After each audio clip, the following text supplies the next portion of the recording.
Good day everyone. So welcome again sa ating math classroom with your teacher Dan. For today's video, pag-aaralan natin ay tungkol sa surface area of a triangular prism. So surface area just is the total area of the faces of a triangular prism. So we just find all the area. Hanapin lang natin lahat ng area ng ating triangular prism. Okay? Okay, simulan natin sa question number 1. Okay, so dito gagamit tayo ng formula na surface area is equal to, so we have two triangle dito, the back and front. So that is the area ng ating triangle. So dahil the same size, so dalawang area ng ating triangle. So any of the triangle ang i-find natin ang area. And then plus itong left and right natin the same size. So we're going to double it para mahanap natin ang area nilang dalawa. So left and right. And then pa-plus natin yung ating base. Okay, so meron tayong 5 faces. And then, ang huli natin dyan is the base. We just add all the 5 faces na meron tayo. And then, we have the surface area of triangular prism. Okay, simulan natin sa area ng ating triangle. So, the formula in finding the area of a triangle is base times height divided by 2. So dito ang ating triangle, we have the base is 5 and then ang ating height is 4. Ito yun, the height is 4 divided by 2. So we have 5 times 4. Ang sagot natin dyan ay 20 divided by 2 is 10. So 10 millimeter square. So that is the area of our triangle. So dalawa. So we have 2 times 10. We have 20. And then ang ating left and right naman, ang ating formula dyan sa left and right. So that is a rectangle. So magiging area is equal to length times the width. Okay? Length times width. Ang ating length dito is 8.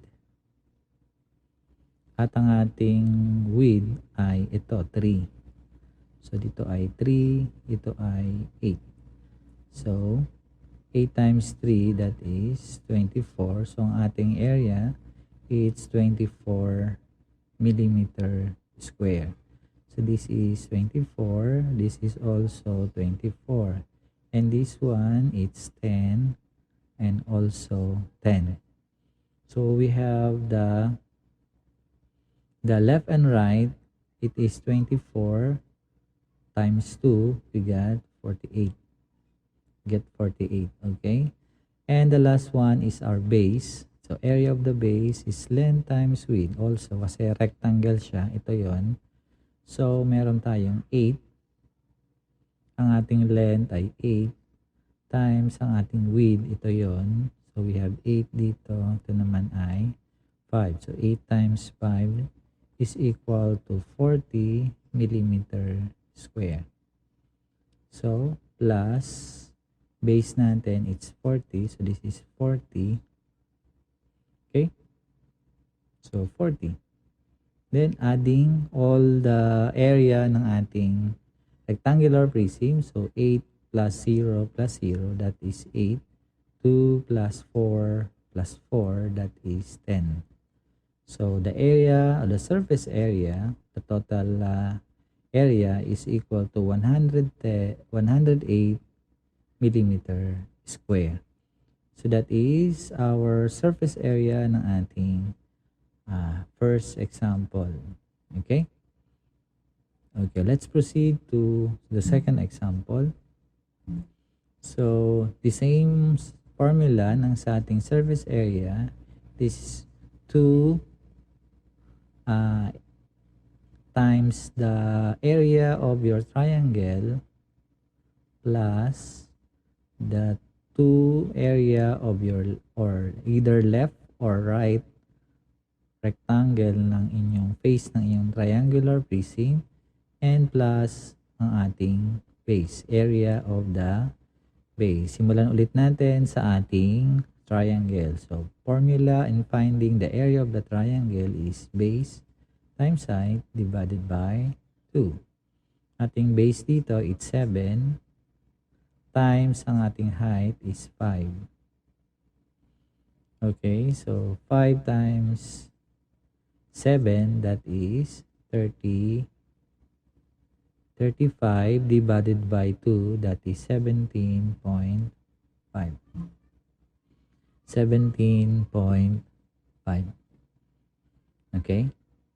So, next. So, that is meter square. So, this is 17.5 and also this one is 17.5.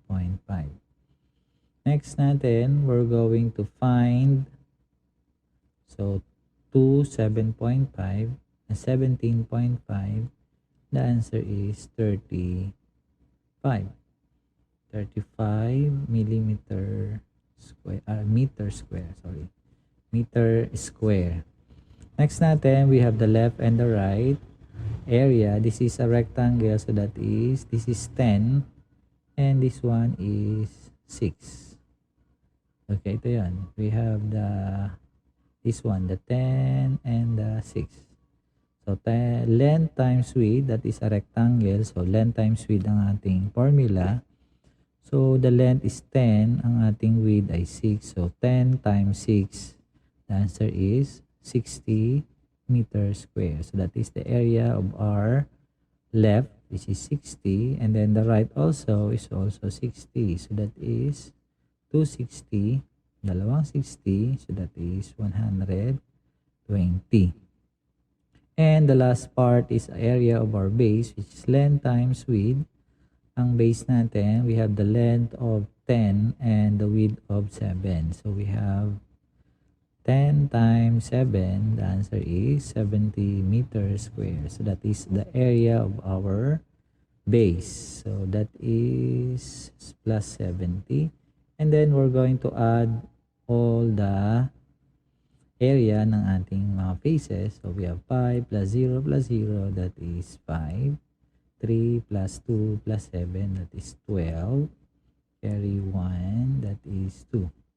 So, our surface area ng ating triangular prism in our example number 2 is 225 meter square. Okay, so that is how we find the surface area of a triangular prism. Just adding all the area of our faces ng ating triangular prism. Thank you for listening. Have a good day.